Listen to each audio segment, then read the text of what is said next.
Blanche-Neige et les 7 nains.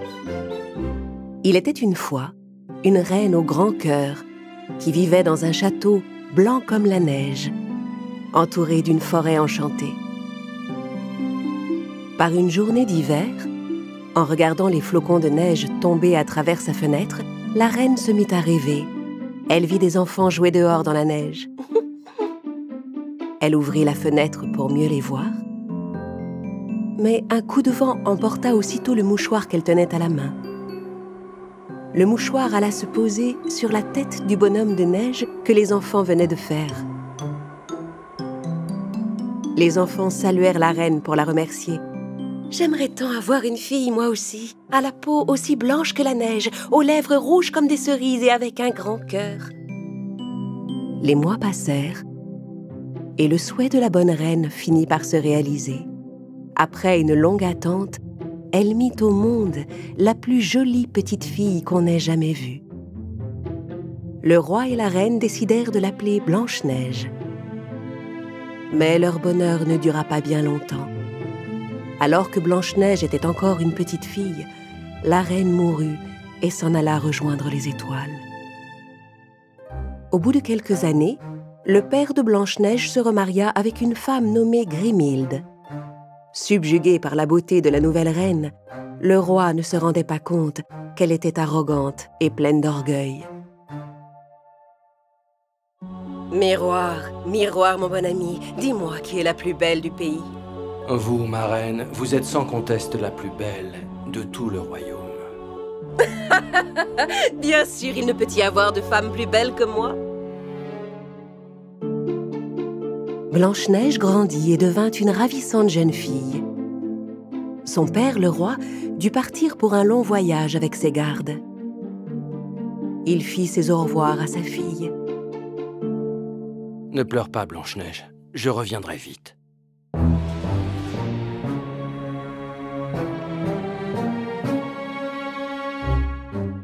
Un jour, la méchante et orgueilleuse reine Grimhilde fit venir son fidèle chambellan, Duncoff.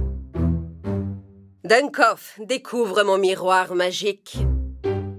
Le vieux Duncoff était maladroit et se fit tomber le tissu qui couvrait le miroir sur la tête. « Imbécile, sors d'ici tout de suite !»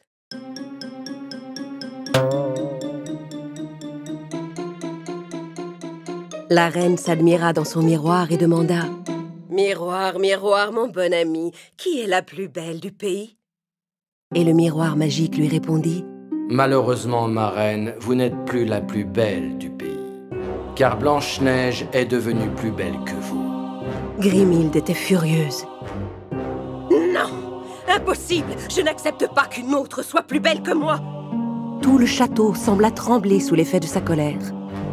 La méchante reine n'avait qu'une idée, détruire la beauté de Blanche-Neige. Elle fit venir le plus habile chasseur du royaume et lui ordonna d'emmener Blanche-Neige dans la forêt enchantée et de la tuer. « Et tu me rapporteras son cœur. » Blanche-Neige faisait confiance au chasseur et l'accompagna sans difficulté dans les bois. En chemin, elle vit un oiseau blessé sur le sol. Blanche-Neige ramassa le pauvre oiseau pour soigner son aile blessée.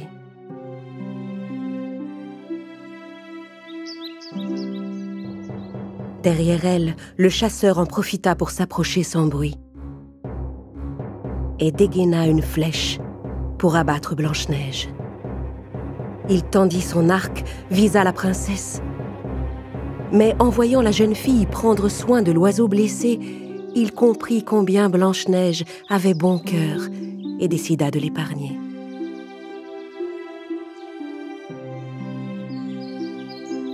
Elle m'a ordonné de vous tuer, mais je ne peux me résoudre à ôter la vie d'une personne aussi bonne. Quoi? Qui voudrait m'ôter la vie? La reine Grimhilde. Vous devez fuir et aller vous cacher. Pour ne pas éveiller les soupçons de la reine, le chasseur abattit un sanglier sauvage et rapporta au château le cœur de l'animal afin de faire croire à Grimhilde que la princesse était morte. Terrifiée, la jeune fille s'enfuit dans la sombre forêt. Elle courut dans la nuit, entre les branches qui lui barraient la route et les chauves-souris qui volaient, jusqu'à ce qu'elle fût épuisée. À bout de force, elle se laissa tomber contre un arbre et s'endormit dans le froid et l'obscurité de la forêt enchantée. Quand le chasseur rentra au château, il alla directement trouver la reine. « J'ai obéi à vos ordres, Majesté. » La reine Grimhilde prit la boîte et examina le cœur. Pensant que Blanche-Neige était morte, elle fit résonner son rire maléfique dans tout le château. Le lendemain, au lever du soleil, Blanche-Neige se réveilla au cœur de la forêt. En ouvrant les yeux, elle découvrit une adorable petite maison, au milieu d'un joli jardin entouré d'une petite barrière. Elle observa les petites fenêtres et vit une clochette suspendue devant une petite porte en bois. Elle sonna la cloche, mais personne ne répondit. Et quand elle voulut frapper à la porte, celle-ci s'ouvrit aussitôt. À l'intérieur de la maison, tout était si petit qu'elle avait l'impression d'entrer dans une cabane d'enfants. Des petits bols, des petits couverts, des petites tasses. Elle trouva même un petit bol de soupe. Elle avait tellement faim qu'elle le mangea entièrement. Puis elle s'allongea sur un des petits lits et s'endormit. Non loin de là, les propriétaires de la maison finissaient leur travail dans la mine et s'apprêtaient à rentrer.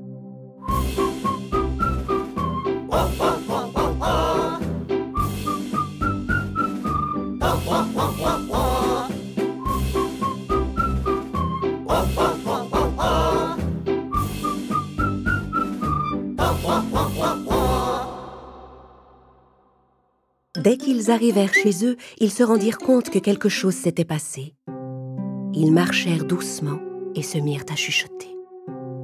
Chut! Oh, quelqu'un a mangé de mon pain! Quelqu'un a mangé tout mon bol de soupe! Et quelqu'un est en train de dormir dans mon lit en ce moment. Oh! Quelle ravissante jeune fille! Oh non! Attention! Je l'ai! Faut pas que ça se casse! Oh, attendez, je vais l'attraper! Laissez-moi faire! À moi! Oui! Oh! Oh, oh, chut! Elle est réveillée! Elle s'est cachée sous la couverture! N'ayez pas peur, jeune fille. Nous sommes les 7 nains. Je suis prof. Et voici joyeux, grincheux, curieux, simplet, timide et dormeur. Eh bien, moi, je m'appelle Blanche-Neige. Je vous demande pardon d'avoir dérangé votre maison. Blanche-Neige leur raconta tout ce qui lui était arrivé. Et les nains furent désolés d'entendre son récit. Ils lui proposèrent de rester avec eux, dans leur petite maison. Mais à une condition.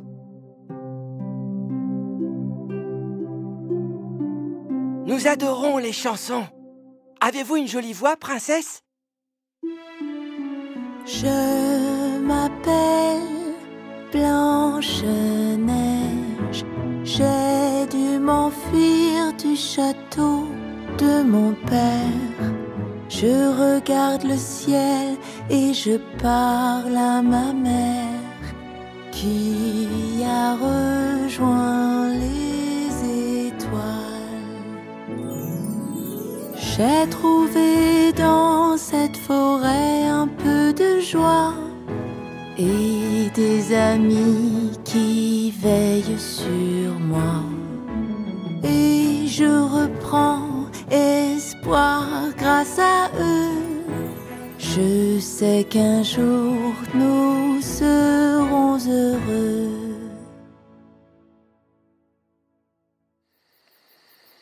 Très loin de là, dans un autre pays, vivait un jeune et beau prince du nom de Charles. Il adorait s'asseoir dehors la nuit et contempler les étoiles, qui lui faisaient penser aux personnes qu'il aimait. Un soir, il aperçut le visage de Blanche-Neige dans le ciel étoilé et décida de partir à sa recherche. Une fée lui expliqua qu'elle était en danger et lui offrit un collier magique. Aussitôt, le prince Charles enfourcha son fidèle cheval et partit en galopant à la recherche du beau visage qu'il avait vu dans le ciel. Pendant ce temps, au château, la méchante Grimhilde alla à nouveau trouver son miroir magique. « Dunkoff, découvre le miroir magique, que j'admire ma beauté. » Dunkoff entra, tira le tissu qui couvrait le miroir et faillit le renverser. Il était tellement maladroit.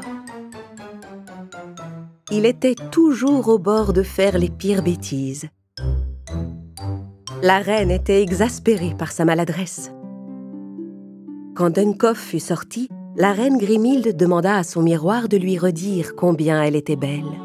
« Miroir, miroir, mon bon ami, qui est la plus belle du pays ?» « Désolé, ma reine, mais Blanche-Neige qui vit avec les 7 nains est la plus belle du pays. » Ah! Non! Comment est-ce possible? Je croyais que Blanche-Neige était morte. La reine réfléchit toute la nuit, cherchant un moyen de se débarrasser de Blanche-Neige pour de bon. Elle pensa que le meilleur moyen était de se déguiser et elle se transforma en un adorable petit lapin. Le lendemain matin, les nains allèrent travailler. L'un après l'autre, ils embrassèrent Blanche-Neige et partirent pour la mine. Mais ils la mirent en garde avant de la laisser seule à la maison. « Surtout, princesse, n'ouvrez pas la porte à un inconnu, c'est trop dangereux. » La forêt semblait paisible et Blanche-Neige commença à arroser les fleurs du jardin. La jeune fille vit passer un petit lapin qui marchait en boitant et qui semblait blessé. Elle le prit dans ses bras et le ramena dans la maison. Elle lui fit un bandage autour de sa patte blessée, puis le laissa se reposer au soleil sur son lit. Le lapin fit mine de s'endormir, mais dès que la jeune fille eut quitté la pièce, il rouvrit les yeux et regarda autour de lui. Puis il se mit à faire quelques bonds et reprit soudain la forme de la méchante reine Grimhilde. Tout se passait comme elle l'avait prévu. Elle versa des gouttes de poison sur l'oreiller, en espérant que Blanche-Neige viendrait s'endormir dessus et mourrait en le respirant. Après avoir bien travaillé dans le jardin, Blanche-Neige, fatiguée, décida de rentrer se reposer. Elle s'apprêtait à poser sa tête sur l'oreiller empoisonné. « Bonsoir Blanche-Neige, on est content de rentrer. » Quand elle entendit les nains qui rentraient à la maison. La princesse alla leur ouvrir la porte et après un délicieux dîner, ils passèrent la soirée à danser. Puis Blanche-Neige s'endormit près de la cheminée. Grâce à cela, elle évita de dormir sur l'oreiller empoisonné. Quand la reine rentra au château, Dunkoff s'était endormi en montant la garde devant sa porte. Convaincue que son plan avait réussi, elle alla voir son miroir magique. « Miroir, miroir, mon bon ami, qui est la plus belle du pays ?» Ma chère reine, Blanche-Neige qui vit avec les 7 nains est toujours plus belle que vous. Non! Non! Je veux être la plus belle de tout le pays. Je dois me débarrasser de Blanche-Neige. Quelques jours plus tard, tandis que les nains travaillaient à la mine, Blanche-Neige recousait pour eux quelques vêtements abîmés. Soudain, elle entendit frapper à la porte. On frappa 3 fois. Blanche-Neige regarda par le judas pour voir qui c'était et vit une vieille femme qui portait un panier de pommes.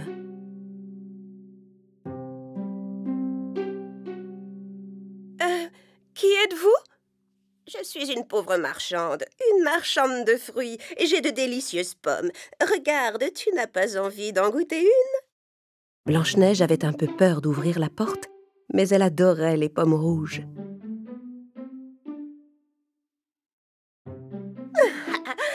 Tiens, voilà pour toi. Régale-toi, ma ravissante enfant, je te l'offre. Blanche-Neige prit la pomme que lui offrait la vieille femme et mordit dedans. Mais la pomme était empoisonnée. La jeune fille s'effondra sur le sol avant d'avoir pu appeler à l'aide.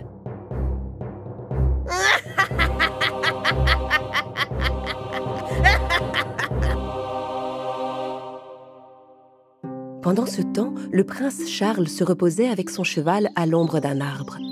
Il avait fait une longue route pour retrouver le beau visage qui lui était apparu dans le ciel. Sur la route qui se trouvait à côté, il vit passer une vieille femme avec un panier.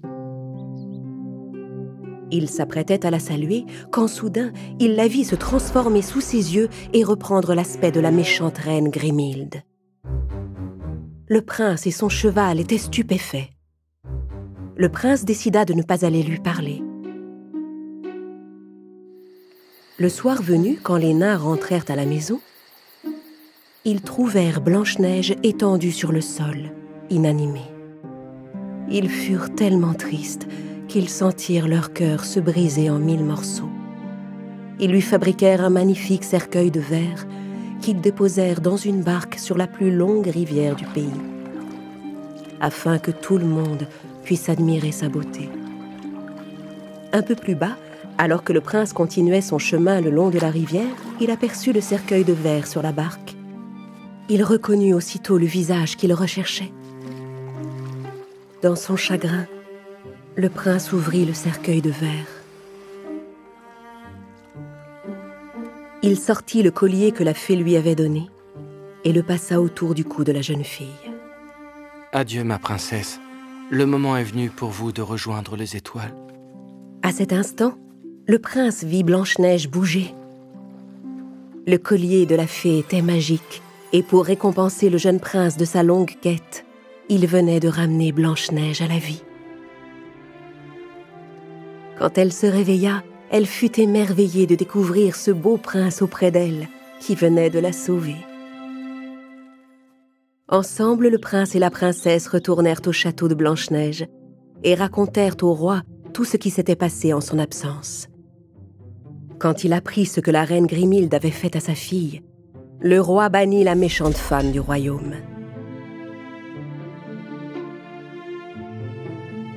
Puis il fit enfermer le miroir magique et toutes les affaires de la reine dans le donjon.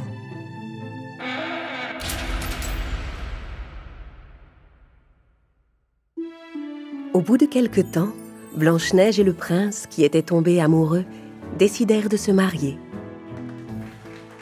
Ils firent une superbe fête au château où tous les nains furent invités et vécurent heureux pour toujours. Oh, bravo! Vive les mariés! Bravo, bravo! Vive les mariés! Ils sont super beaux! Vive les mariés! Bravo, bravo! C'est vrai qu'elle est très... Blanche-Neige et le miroir magique. Il était une fois un magnifique pays où le ciel était bleu et les prés verdoyants. Là, dans leur beau château, Blanche-Neige et le prince Charles coulaient des jours heureux. Mais non loin de chez eux, la méchante reine Grimhilde vivait dans une grotte sombre au milieu des montagnes.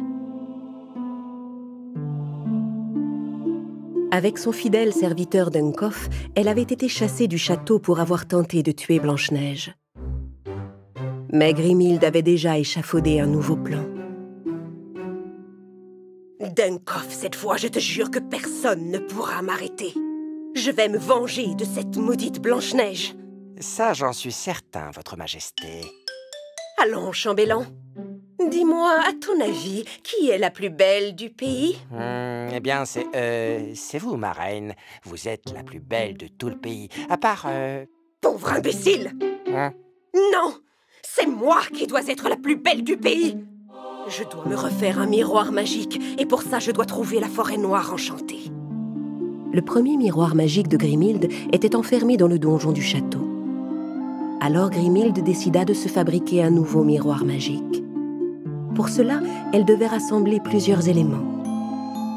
D'abord, elle alla cueillir des feuilles d'ortie, puis des bourgeons de fleurs magiques,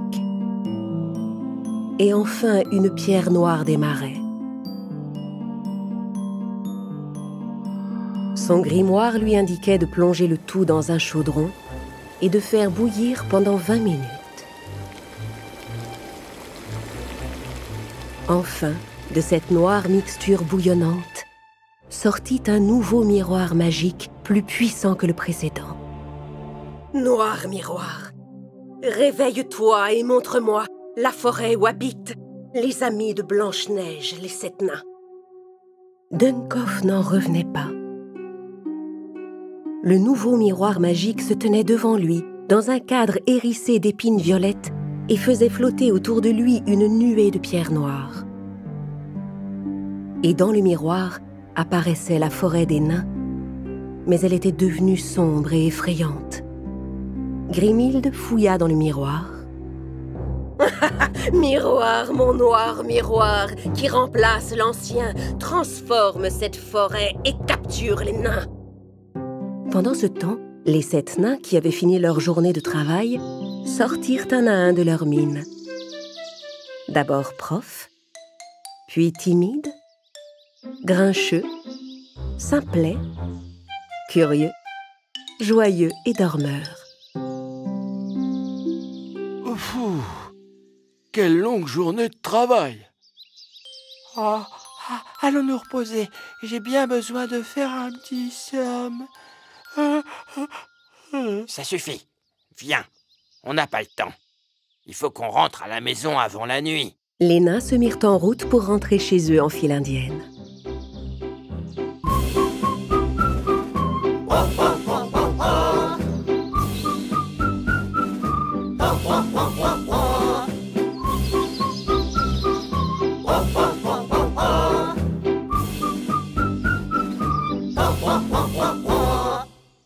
Simplet, qui fermait la marche, aperçut un corbeau qui volait de branche en branche.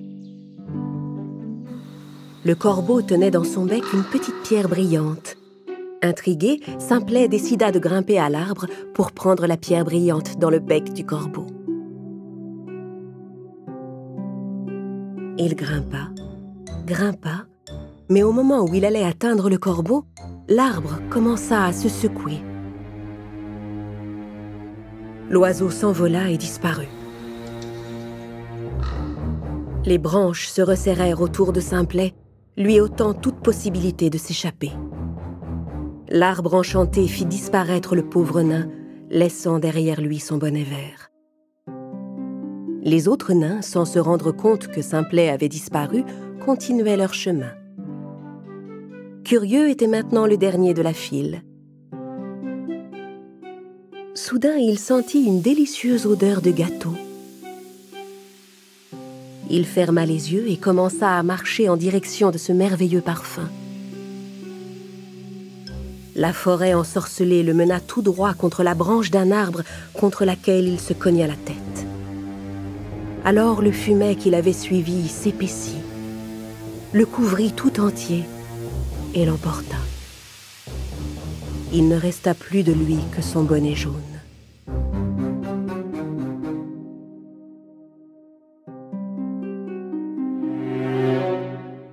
Les nains qui restaient arrivèrent enfin devant leur petite maison.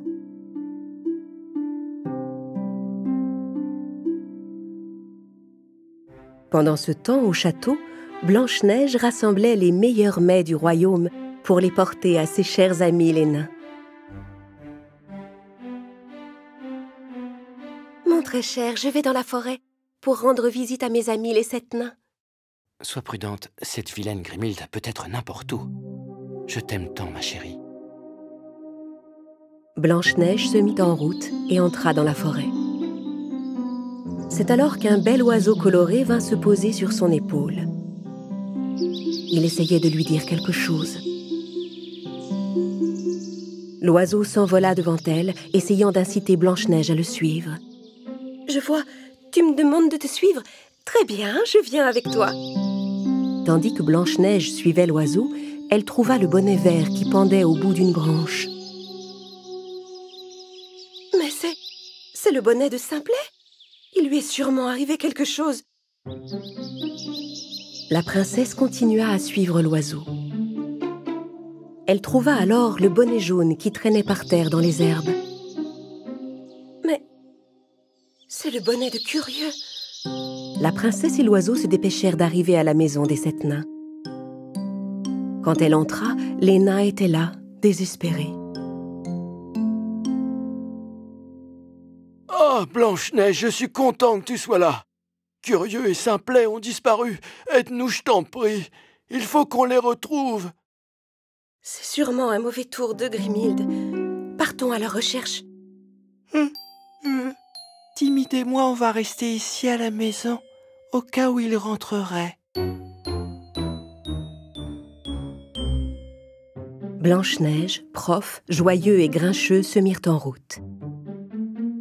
Loin de là, devant la grotte de la Reine au milieu des montagnes, Grimhilde et son serviteur Dunkoff avaient enfermé Curieux et Simplet dans une cage.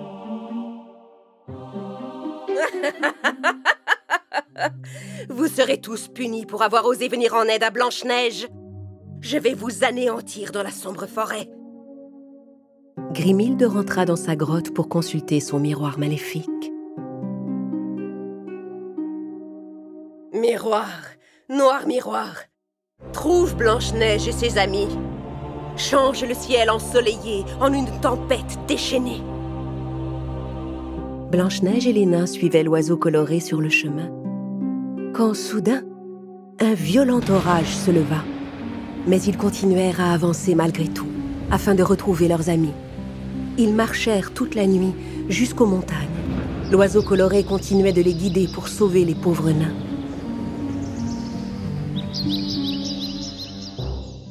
Du haut de la falaise, la méchante Grimhilde vit Blanche-Neige et les nains approcher. Elle savait que la tempête les avait épuisés. J'étais sûre qu'il viendrait. Dunkoff, est-ce que tout est prêt? Oui, ma belle reine, tout est prêt.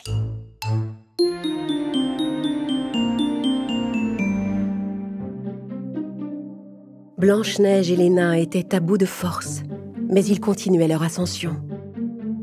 Quand ils arrivèrent en haut, ils virent l'entrée de la grotte et la cage où se trouvaient Curieux et Simplet, suspendus au-dessus de la falaise. « N'ayez pas peur, nous allons vous sauver !» Blanche-Neige! Blanche-Neige, prends garde au miroir noir! Elle a un nouveau miroir magique dans sa grotte! Blanche-Neige entra prudemment dans la grotte.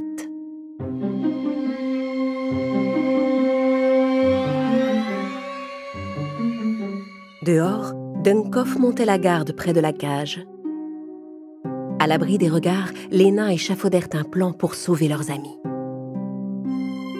Grincheux se faufila derrière Dunkoff, sauta sur son dos et lui enfila un sac sur la tête. Joyeux fit descendre la cage. Celle-ci descendit si vite qu'elle frappa la tête de Dunkoff et l'assomma. Malheureusement, la porte de la cage était verrouillée. Dunkoff garde la clé autour du cou. Vite, prenez-la! Ouvrez la cage! Joyeux prit la clé du cadenas et ouvrit la cage. Simplet et Curieux étaient libres. Mais à l'intérieur de la grotte, Blanche-Neige faisait face à la méchante reine Grimhilde. Grimhilde, vous ne pouvez pas être belle en faisant le mal. Si vous voulez vraiment être belle, vous devez changer d'attitude. Et cesser de blesser les gens. La vraie beauté vient du cœur. Mais la vilaine Grimhilde n'écoutait pas. Elle utilisa un sort pour rendre ses yeux rouges et changer ses doigts en des lames acérées. Heureusement, les nains s'approchaient discrètement pour secourir Blanche-Neige. Grimhilde s'avança vers Blanche-Neige, la forçant à reculer vers le miroir maléfique. « Entre dans le miroir noir, Blanche-Neige, et tu disparaîtras pour toujours dans la sombre forêt ensorcelée. »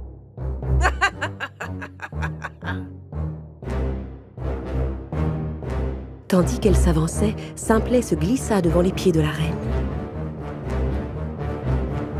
Et les autres nains la poussèrent par derrière. Grimhilde trébucha devant Blanche-Neige et tomba à travers le miroir. Le cri de Grimhilde réveilla Dunkoff. Il accourut dans la grotte et vit Blanche-Neige à côté du miroir. « J'arrive, ma reine!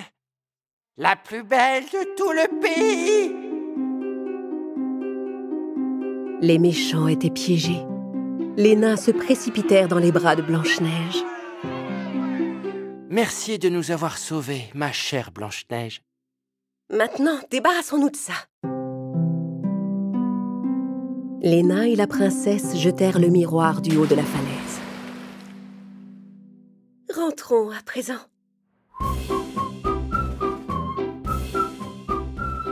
Simplet et Curieux étaient enfin rentrés, heureux d'être chez eux.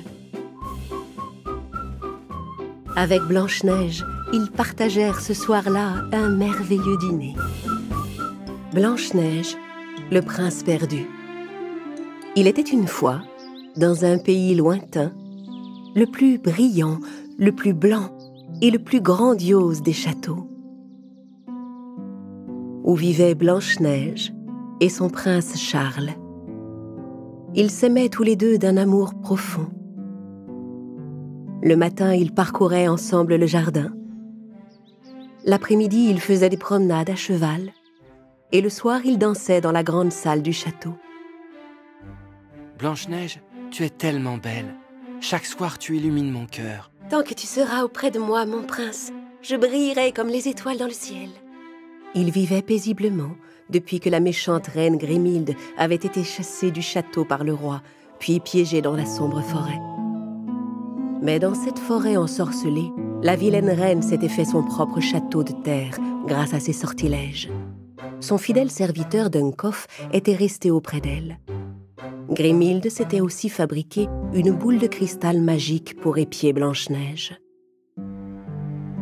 Boule de cristal sur ma table, montre-moi Blanche-Neige si tu en es capable. Je hais Blanche-Neige, elle est tellement jolie. Je vais détruire ton cher prince pour que le chagrin envahisse ton cœur et fane ta beauté. Personne ne doit être plus belle que moi. Vous êtes plus belle que n'importe qui au monde, ma reine. Vous êtes même plus belle que moi. Sors d'ici, Duncoff.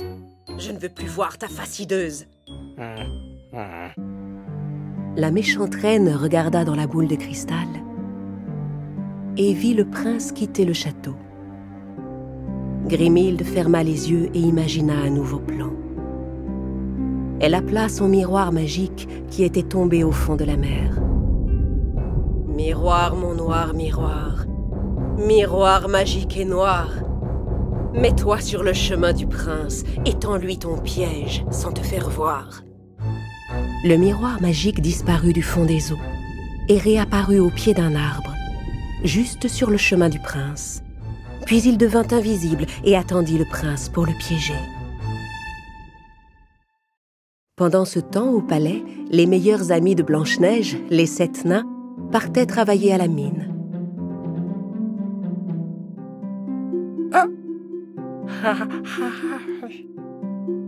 Chaque matin, Blanche-Neige les embrassait pour leur dire au revoir. Au revoir, mes chers amis. Le prince les avait chargés d'exploiter ses mines et de récolter des pierres précieuses pour le château.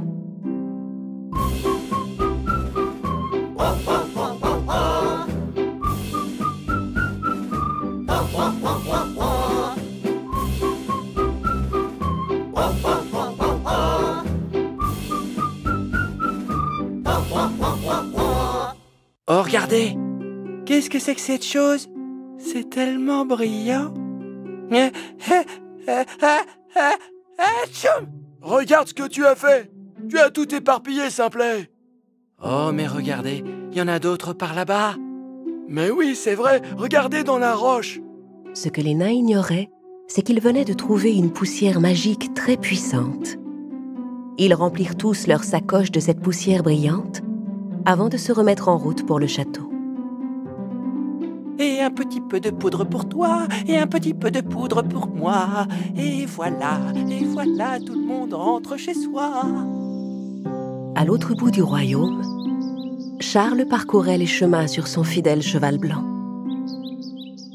Il en profitait pour cueillir de magnifiques roses rouges pour Blanche-Neige, son épouse. Soudain, il aperçut une superbe rose au pied d'un arbre et décida de s'approcher pour aller la cueillir. Au galop, mon grand. Wow, wow, là, arrêtons-nous. Le prince ne voyait pas le miroir noir magique qui se trouvait devant lui. Il avança sa main pour cueillir la fleur et sa main disparut.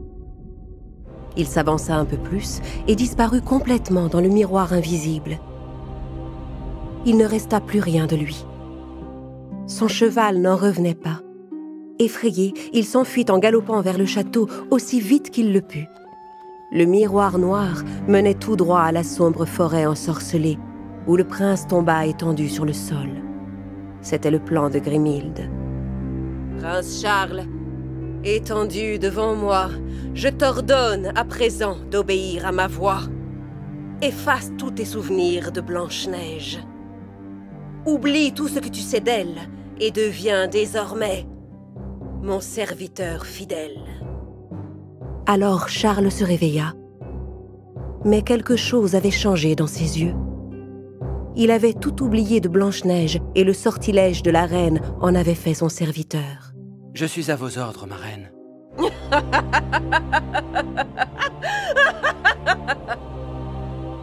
Pendant ce temps, le fidèle cheval du prince rentrait à toute allure vers le château. En voyant le cheval arriver sans le prince, Blanche-Neige comprit que quelque chose s'était passé. « Oh, tu es seule? Il est arrivé quelque chose à Charles? » « Oh non !» Blanche-Neige eut une idée. Elle se précipita vers la pièce la plus isolée, la plus sombre du château où le premier miroir magique de la reine Grimhilde avait été enfermé. Le miroir disait toujours la vérité. Elle savait qu'elle pouvait compter sur lui pour lui dire où Charles se trouvait. Les 7 nains qui rentraient au château ignoraient ce qui était arrivé à Charles. Mais quand ils virent Blanche-Neige courir l'air inquiet, ils se précipitèrent derrière elle et la suivirent jusqu'au donjon pour comprendre ce qui se passait. Blanche-Neige s'arrêta devant le miroir magique. « Miroir, miroir magique, qui te tient devant moi, je t'en prie, réponds-moi !» Le miroir magique restait muet. Blanche-Neige essaya à nouveau. « Miroir, miroir, mon bon ami, réponds-moi, je t'en supplie !» Cette fois, le miroir répondit. « Vous cherchez le prince Charles. Grimhilde l'a pris au piège dans la sombre forêt. » Oh, Grimhilde? Oui, j'en étais sûre, c'est encore un coup de cette sorcière. Soudain, l'image du miroir magique se dissipa et la méchante reine Grimhilde apparut à sa place dans le miroir. Les 7 nains, terrifiés, ne pouvaient supporter la vue de cette femme maléfique.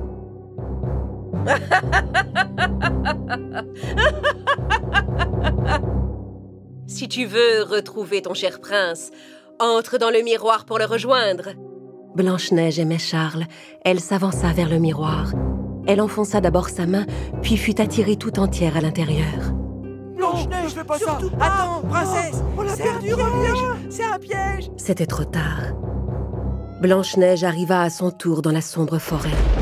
Des éclairs déchiraient le ciel, des arbres brûlaient dans la nuit, et d'effrayantes créatures erraient tout autour. Les 7 nains étaient désemparés. Par loyauté envers leur amie Blanche-Neige, ils décidèrent de la suivre.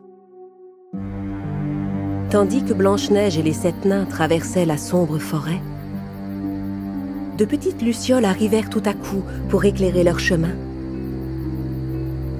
Grâce à leur lumière, les amis évitèrent de peu de tomber tout droit dans le lac vers lequel ils se dirigeaient sans le savoir. La princesse et les nains traversèrent le lac prudemment en sautant de pierre en pierre. Mais soudain, une pieuvre géante avec ses 8 longs tentacules surgit hors de l'eau pour les attaquer. La créature maléfique s'empara des nains un par un et commença à les secouer dans les airs. Oh non, lâche-moi! La sale bête, lâche-moi! Au secours, Blanche-Neige! À l'aide! À l'aide!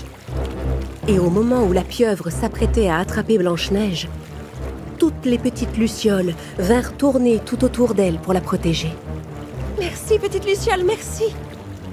Je vous en prie, délivrez aussi mes amis grâce à votre lumière. Les petites lucioles se rassemblèrent autour de Blanche-Neige et se mirent à briller de tout leur éclat. Puis elles allèrent voler juste devant les yeux du monstre pour l'éblouir. Brillez, brillez! Gênée par la lumière qui l'aveuglait, le monstre relâcha les nains qui purent s'enfuir. Vaincue, la pieuvre replongea sous l'eau. Oh, on s'en est sorti. Merci, Blanche-Neige. Échappé belle. Merci, Blanche-Neige. Tu nous as sauvé la vie, merci beaucoup. Nous devons rester prudents. Regardez, ça doit être le château de Grimhilde. Quel étrange château. Dans son château, la reine Grimhilde poursuivait son terrible plan. Elle avait demandé à Dunkoff de lui apporter une corde. En la lui apportant, le maladroit Dunkoff trébucha et s'emmêla dans la corde. D'un geste, Grimhilde jeta un sort à la corde qui relâcha aussitôt Dunkoff. Puis la reine ordonna à Charles de capturer Blanche-Neige avec la corde magique. Blanche-Neige et les 7 nains étaient arrivés dans la cour du château. Charles se tenait devant eux, immobile, les mains et les jambes ligotées. Blanche-Neige se précipita pour délivrer le prince, mais c'était un piège. À peine eut-elle effleuré la corde magique que celle-ci vint s'enrouler autour de ses poignets.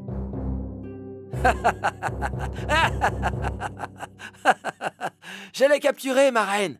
Les 7 nains essayèrent de délivrer la princesse, mais la méchante reine Grimhilde apparut soudain derrière le prince. « Tu es ma prisonnière, jolie Blanche-Neige. Vous êtes cruelle, Grimhilde. Vous avez ensorcelé mon prince bien-aimé avec votre magie. » Grimhilde s'avança vers Blanche-Neige pour l'anéantir avec son feu magique. Des flammes maléfiques brûlaient tout autour d'elle. Les nains étaient pétrifiés, mais Simplet finit par réagir et se précipita vers la reine pour l'arrêter. En courant, il trébucha sur une pierre.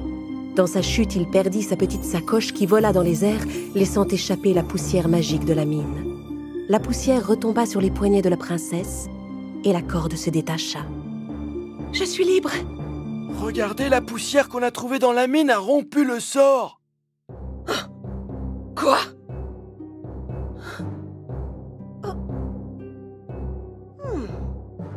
En voyant ce qui venait de se passer, Blanche-Neige se rappela que le collier qu'elle portait était fait de poussière d'étoiles. Elle ouvrit le pendentif et souffla la poussière d'étoiles vers Charles. Aussitôt, le prince fut délivré de son sortilège et redevint lui-même. « La corde! Dunkoff, donne-moi la corde magique !» Mais Charles fut le plus rapide. Il attrapa la corde et la jeta sur Dunkoff. La corde magique s'enroula autour de Dunkoff et le ligota. Tous ensemble, les nains s'approchèrent de la méchante reine et soufflèrent sur elle la poussière magique qu'ils avaient récoltée. La poudre éteint instantanément les flammes maléfiques et Grimhilde se changea en statue de pierre. Puis la poussière magique fut emportée par le vent, qui la répandit dans toute la sombre forêt, lui rendant enfin sa beauté et sa paix. Les fleurs se remirent à pousser et les arbres retrouvèrent leur feuillage. Grimhilde n'était plus qu'une statue, elle ne pouvait désormais plus faire de mal à personne. Enfin, tranquille. On est soulagés. Ah, bien fait pour eux. L'envie au prince. L'amour et l'amitié reprirent toute leur place. Blanche-Neige, le prince et les 7 nains retournèrent dans leur château et retrouvèrent ensemble une vie paisible et heureuse. J'ai trouvé dans cette forêt un peu de joie et des amis qui veillent sur moi. Et je reprends espoir grâce à eux. Blanche-Neige et le chasseur. Il était une fois un beau château où Blanche-Neige et son prince Charles menaient une vie heureuse.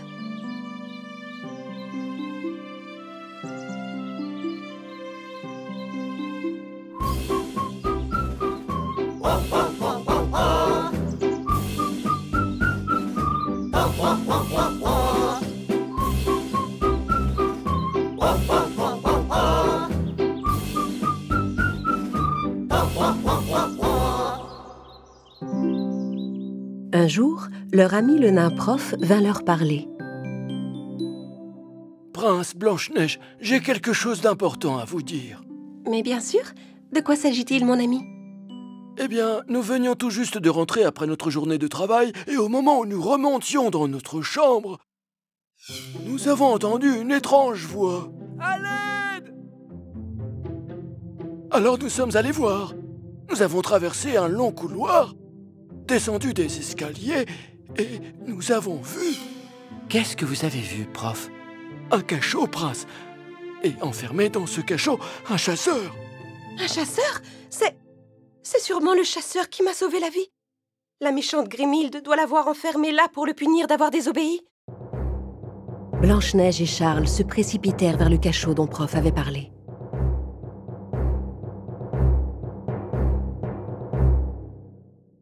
Et ils libérèrent le chasseur.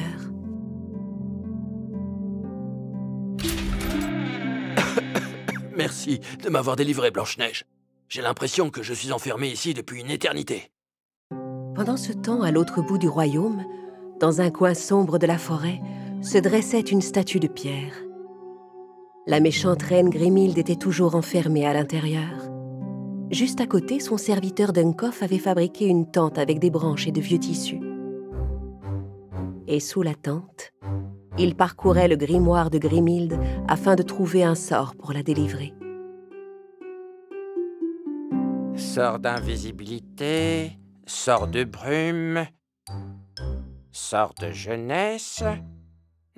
Un sort de jeunesse, ça peut servir. Très bien, alors... Ah, le voilà. Parfait, j'ai trouvé. Dunkoff sortit de la tente, prit une branche sur un arbre et commença à l'agiter comme s'il s'agissait d'une baguette magique. Cette fois, je viens vous délivrer, ma reine. Abracadabra! De pierre devient humaine. D'humaine redevient la plus grande des reines. Ta-ta-ta! La statue de pierre commença à se fissurer. Quelque chose de magique se passait. Mais soudain, Grimhilde se transforma en un énorme escargot. Elle se mit à ramper vers Dunkoff d'un air furieux. Dunkoff se rendit compte qu'il avait fait une terrible bêtise et se précipita dans la tente pour chercher un meilleur sortilège. Ah, nom d'une limace! Il faut que j'arrange ça.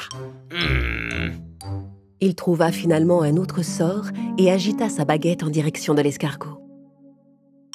Et voilà! Cette fois, Grimhilde se changea en une énorme grenouille. Terrifié par l'animal, Dunkoff se réfugia dans la tente. Filons d'ici! Sa baguette toujours à la main, il continua de réfléchir à haute voix.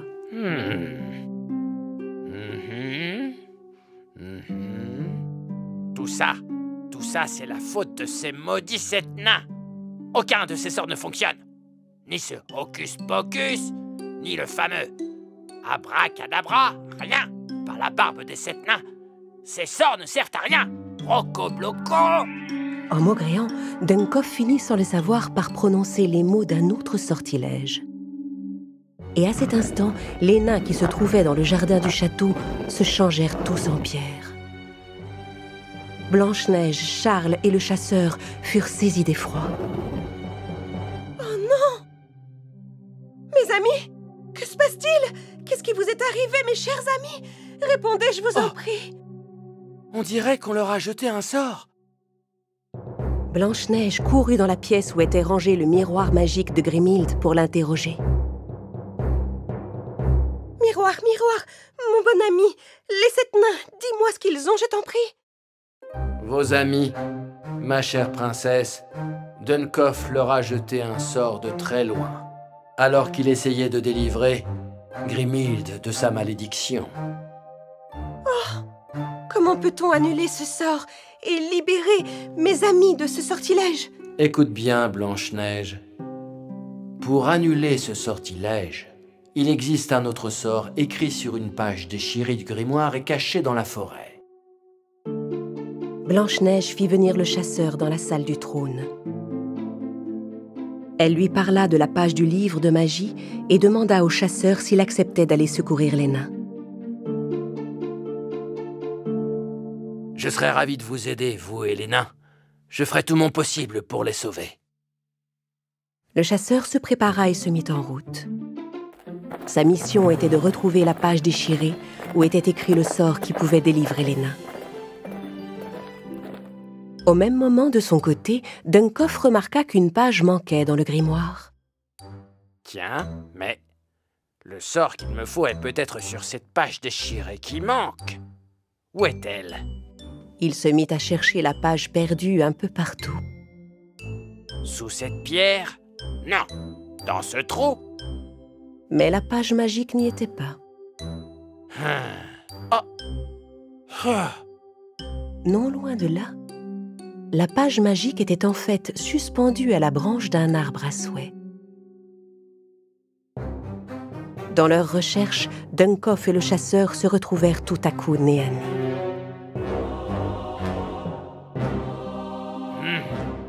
Ils s'avancèrent de quelques pas. Dunkoff était un peu effrayé. C'est alors qu'ils remarquèrent le rouleau de papier accroché dans l'arbre à souhait. Ils étaient tous les deux à la même distance de l'arbre. Ils devaient faire vite pour l'atteindre. Dunkoff se mit à courir aussi vite que ses petites jambes pouvaient le porter.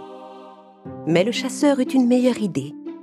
Il prit son arc et décocha une flèche. Ah, waouh, c'est qu'il est rapide. Regardez comme ce vieux rusé va vite. Dunkoff allait tellement vite que même la flèche avait du mal à le rattraper. Mais il ne pensait pas à regarder le chemin et ne vit pas la pierre qui se trouvait devant ses pieds. La flèche fila devant lui et décrocha la page de l'arbre. J'aurais dû utiliser ce sortilège de jeunesse. Dunkoff avait encore échoué et le chasseur récupéra bien vite la page magique et la rapporta au château. Blanche-Neige prit le précieux papier et alla trouver les nains. « Écoutez-moi, statue de pierre, que par ces quelques mots, enfin je vous libère, que ce sortilège brise l'ancien et vous change à nouveau en nain. » Les nains de pierre commencèrent peu à peu à se craqueler. Et un à un, les nains retrouvèrent leur aspect. D'abord prof, puis simplet, timide, grincheux, joyeux, curieux et dormeur. Oh, merci Blanche-Neige, nous voilà libres. Ça fait du bien, hein? Oh oui, ça fait du bien d'être libre. Merci de nous avoir délivrés, ma princesse. Oui, et merci à vous, cher chasseur. Oh, je me sens tout bizarre, j'ai dormi comme une pierre.